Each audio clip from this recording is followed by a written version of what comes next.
Sup Nerds. This is Dee. And this is Shelby. And this is Bumpin Gums. Welcome back to another episode where we are talking about women's history stuff still because, It's March. It's March. Even though March is almost over, but it's still March. Yeah, it's still, well, when this comes out, it'll be March 31st. And true. We'll still be within, I mean, who gives a fuck? We can talk about whenever. Exactly. Yeah. We'll talk about women's history whenever we feel like talking about it. Especially since, anyway, we can talk about that later on, bitch, please. Okay. These executive orders. All these executive orders. They're trying to wipe history because, you know, it doesn't make the white people happy. And so they want to make sure that it's only white American history, but you can't have white American history without other cultures' history because the shit don't make sense. Yeah.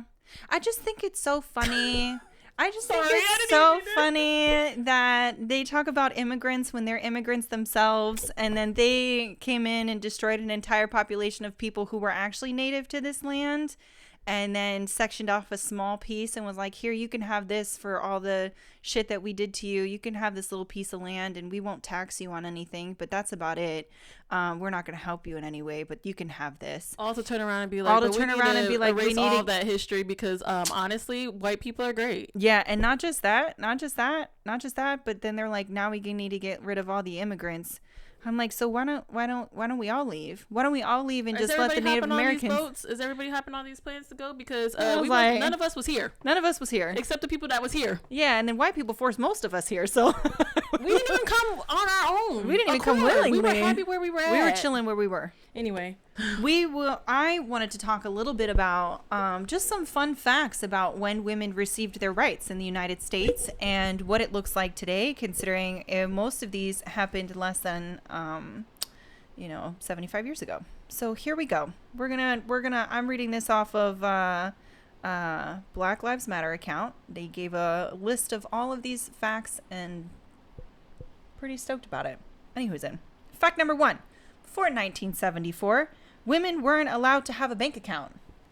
Or apply for credit by themselves. They had to have permission from a male figure in their life. But they weren't allowed to have a bank account. That was before 1974, okay? Before 1973, women were not able to serve on a jury in all 50 states. We were not allowed to. It was some places it just were men. Great times. Before 1977, women had no legal protections from sexual harassment at work.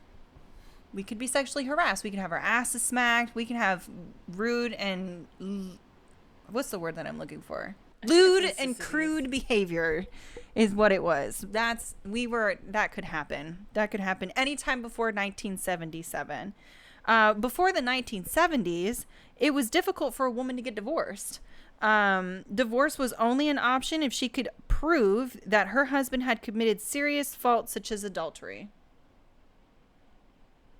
Not beating. You can get your ass whooped. Not rape. And you still had to be stuck in that marriage. But if you put his dick in someone else, there's a possibility, maybe possibly, you can get out of that shitty marriage. That was before the 1970s, right? Here's the thing, you guys, and this is what I want to say beforehand, right? My mother was born in 1974, right? My mother's born in 1974. My mother is only 50 years old. My mother's 50 years old. My dad was born in 1965.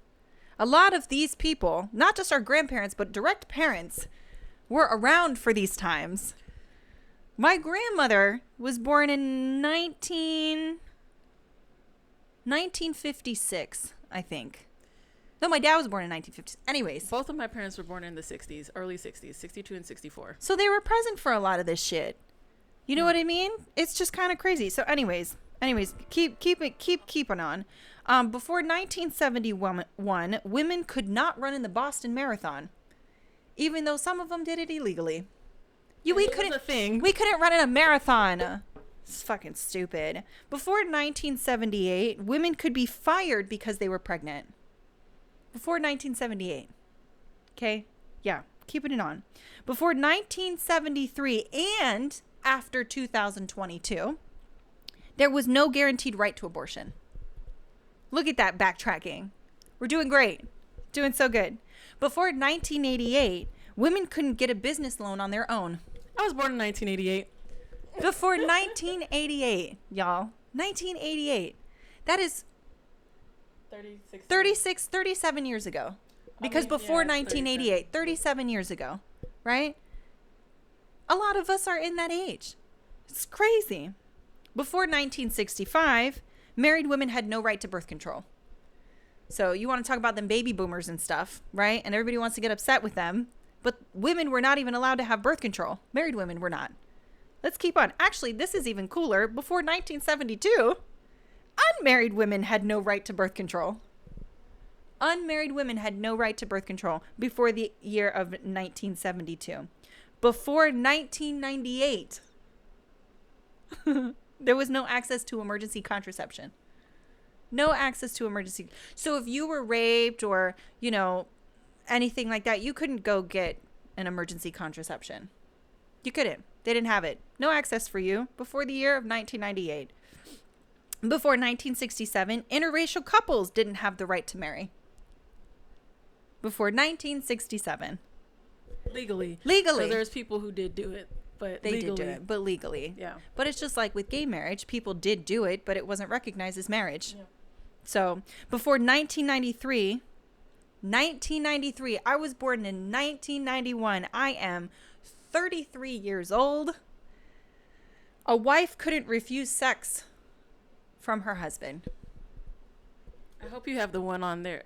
I'll let you continue if it comes up, because one of them I was going to bring up, you brought up, so I want to see if this one's going to come up as well. Before 1993, we could not refuse sex from our husbands. Before 2015, women couldn't marry women in all 50 states. Before 2015. It's just weird. We have been so oppressed. I just want to say this real quick. Do you have more of those? No, that's it. I just want to say this real quick. Still to this day, in most areas, if you are married, you cannot get a hysterectomy, a tubal ligation, if you are married, without your husband's consent still. Yeah, that actually, and you know what's crazy is because of the new executive order that doctors can refuse treatment whenever they feel they want to. A lot of them can now request that or require that. That you have, in order for you to get your tubes tied or a tubal ligation or a hysterectomy, you have to have signature from your husband. You have to have permission from a male figure in your life. That is still a thing and has been practiced by quite a few doctors still.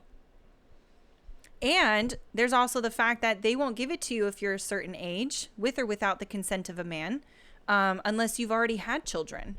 You have to either go to a doctor that is like good with it, or you have to deal. Yeah, and that's state to state. So that's state to state. Every state is different. And honestly, there's some doctors even within the states that are cool. My doctor was fantastic, didn't question me and said, okay, great. Yeah, as was mine. But there's, we hear stories of women who have pushed to have hysterectomies done because of severe, medical conditions and painful conditions and people and doctors refusing. So definitely go get that checked out. Go find another doctor. Shop around. And then this is a random thing that I wanted to talk about. It's called a pigbutt worm. That's what it's called. It's called a pigbutt worm. Deidre will put a little picture up so you guys can see what the pigbutt worm is. But in 2001, a remotely operated submersible operated by the Monterey Bay Aquarium Research Institute photographed a small, never-before-seen creature in the ocean's lightless midnight zone. So, because, we don't be going down there a lot. I don't blame them. I don't like the dark either. It's weird. I don't want to be down there. There's probably aliens and shit down there. So yeah, there's a lot of weird shit down there. Yeah, there's probably aliens and stuff down. I don't want to do that. Let's not disrupt anything down there. We'll leave them alone. Let them sleep. Let them do their thing, right? But over 20 years later, scientists are still unraveling the mysteries of this strange creature. But it is called a pigbutt worm, and it is round, a semi-translucent, bilaterally symmetrical sea worm from behind, where concentric ovals give the appearance of a pig's butt. That is so cute. Isn't it adorable? Oh my gosh, that's adorable. It's literally a butt. That is so It also could look like a coochie. It also could look like a coochie. I'm going to say it. It could look like a coochie, but I think a pig butt. Cute. I think a pig butt is better. I mean, coochies are also cute. Coochies are cute. They can be. Look at them little cheeks. Yeah, it's got like double caked up. Yeah, it's definitely got some cheeks. Double caked up. I'll put a picture in here. Yeah, I'll make sure to have pictures. But other than that, that's all I have for today. I figured we'll talk about the oppressions of women, and then we'll go ahead and talk about a pig butt worm. Why not? Yeah, autism. So I am doing the Matilda effect. Matilda effect. So the Matilda effect has to do with the historical and ongoing bias where women in science are not given their just due about their contributions to science. Love that. So as much as their male counterparts, if at all, because a lot of times when these women chemists, biologists, whatever, came up with things, a lot of the times their research was taken by a man and what's it called? Made it seem to be theirs. What's the word I'm looking for? Stolen. It was stolen, but there's a specific word. Anyway, stolen by the man and made it to seem that it was their work instead of the woman's, and that happens a lot in society. Often. It happens a lot. So the Matilda effect was first described by Matilda Jocelyn Gage, who wrote about it in an essay that was titled "Women as an Inventor." In this essay, she condemned the idea that it was common of the time that women lacked the inability to invent or contribute for the advancement of sciences. And it later was coined the Matilda effect in 1993 by science history Margaret W. Rodesser. So that's where that whole Matilda effect came from, because homegirl was like, this is some bullshit. Why are y'all saying that we can't contribute? We're just as smart, but that's just how society was set up, so we weren't going to get that credit. The Matilda effect affected women in general. It affected women, black women and brown women, a little harsher because it was not just about sexism, it was also about racism. So the lady that I spoke about a few weeks ago, Dorothy Vaughan, her. Another lady that it happened to as well, Alice Ball, she was a chemist, her. It happened to a lot of women in those types of fields. One of the women that I'm going to speak specifically on is a French woman. Her name is Martha Gautier. She was born September 10th, 1925. She was a French doctor, and she was known for her role in discovering the link to chromosome abnormalities, specifically dealing with Down syndrome. She did all this research to pretty much prove, like, yes, there is an extra chromosome. Yes, this is what exists. These are how she tested it. All of these things had this documentation. Was like, crap, I can't get this out like I need it to get out. I'm gonna give it to my homie right here. He was like, I got you, girl. I'm gonna take it and I will make sure it gets printed out and it gets to whoever it needs to get to. He stole it. Bitch ass man. And took the credit for it. Bitch ass man. And then her advisor, who was part of this research group, was like, yeah, no, he absolutely did it. We don't know what you're talking about. She did not do this at all. Come to fight later on, they were like, hey, it actually looks like she may have had more of a contribution than you don't say. They wanted to lead on. And they had an award ceremony and stuff like that they wanted to do to have her speak at, and they ended up doing it privately because people were so freaked out about it. Yeah. That's so crazy. There's another woman that had that happen to. Happens to a lot.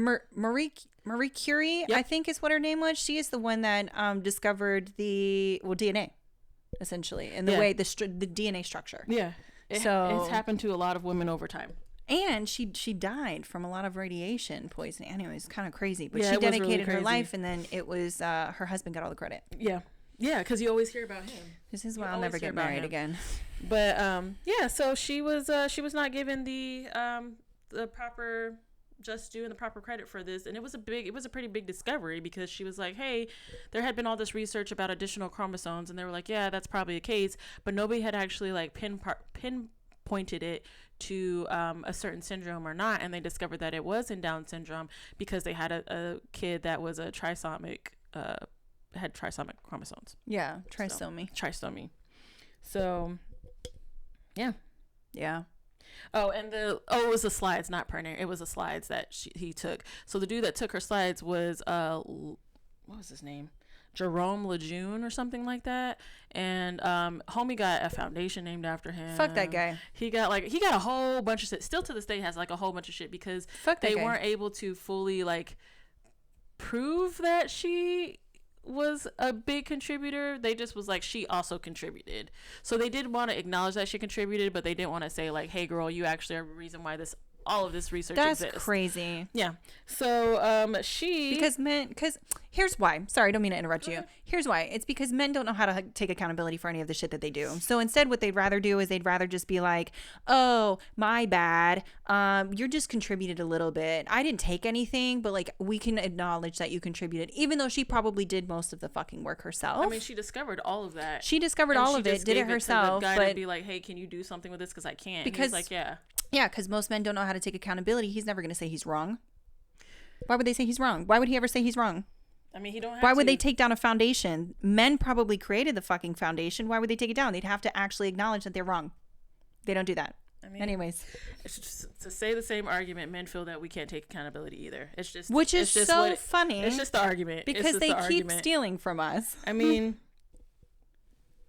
You know what I'm saying? Yeah. Sorry. Yeah. Dogging on men, but yeah, most of them can't take accountability. Yeah. One of the things that came out of this, because this was, so the foundation, she was denied spotlight for her role of trisomy and discovery of trisomy in 1958, and she eventually just left the field altogether. I mean, rightfully so. She was like, "Fuck this, y'all got me fucked up. I did a lot." But I'm done. So she ended up just going back to work with children with heart disease. Could you imagine all the stuff that she could have done if she would have just if they gave her some recognition? And the thing that's so crazy is she got brought on because she had so much work experience in like pediatrics and things like that. Yeah. And this particular study was for kids, and they ended up setting up a lab, like an in vitro lab or whatever. It was like the first one in France. Yeah, she actually set it up with her own funds. Got it running, small ass limited resources, set it up, got it running, found all this stuff to still have all of her shit taken. That's crazy. Super crazy. And then so she, like I said, she left and did all of that, and then she died April 30th 2022. So this was very recent that she passed away. So homegirl, this is 1958. That's crazy. Not that long ago that all this occurred. So damn, she lived that long. She was almost 100. Yeah, 1925 to she was almost 100. Yep. 97 years old. Yep. Good for her. So, that is something that takes place all the time, has occurred, will occur, probably continue to occur. I mean, we talked about it even last episode was Socrates. Right. Mm-hmm. Oh, right. So it is definitely something, because that Matilda effect is specifically to sciences. Mm-hmm. So you got to think about it in all aspects of different fields. Art, history. I mean, not history, but art, literature, which is a form of art. But yeah, I mean, there were women that had to go underneath pen names for men and use men's names in order to get their writings out, and then never received credit for their writing. Sports, you see it in. Mm-hmm. Military services, you see it in, because for a while there was some women that were just going as men even though they were women, and they had contributed hugely to the things that took place in those areas that I'm sorry, my brain just started being like, let's get down to business to defeat the Huns. But yeah, so it was a crazy, it's a crazy thing that exists, and it is a thing that will continue to probably exist. It's crazy. It has happened to all women in some shape or another, which is like, it's really unfortunate. And I think, again, the thing that makes it like super sad is that it occurs to women, but it also just, the fact that it does happen to Black and brown women a lot is unfortunate, because it's literally just not about, it's not about being sexist. It's also about being racist, which is like typically a lot of the things that have occur when it comes to Black and brown women. So, wild. It's different, but yeah, just want to talk about those things and those in our women's history. Yay! Episode. Is that it? That's it. Okay, great. Thanks, y'all, for being here. We appreciate it. Stay tuned for the next info dump. If you have anything that you want us to talk about, please feel free to email us, comment in one of the videos. We always respond to comments. You can reach out to us on any social media platform, message us. If you want to hear some information on some shenanigans, or if you think there's just a really good topic that we can talk about and give out to other people, we'd love to do some research and say some shit on it. Yeah. Okay. Bye.